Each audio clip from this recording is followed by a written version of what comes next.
The 7th verse of Surah Mu'min from the Qur'an. فَقَالَ رَبُّكُمْ uduni astajib lakum.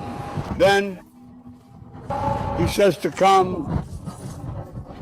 So your Lord said he told me to stay alone.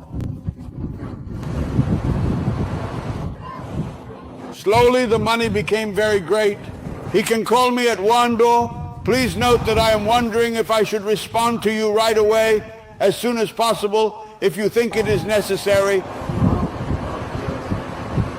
Now I have been doing remembrance, zikr of Allah aloud. Allah, don't let me go astray. Allah is saying, I will respond to you. If that's the case, then I won't respond. If you have a connection, then you both are not alone.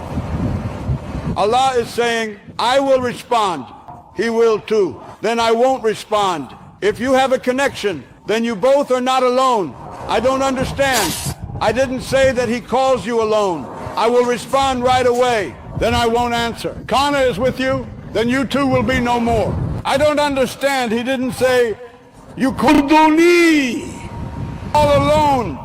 I will answer immediately. So Satan is comfortably chilling with me. There's no noise at all. Yet I can't understand how I remain free from it. Just like I can't imagine inside this, there's butter hidden. So those things, whatever they are, you can bring out the butter from within you, even from a distance. I am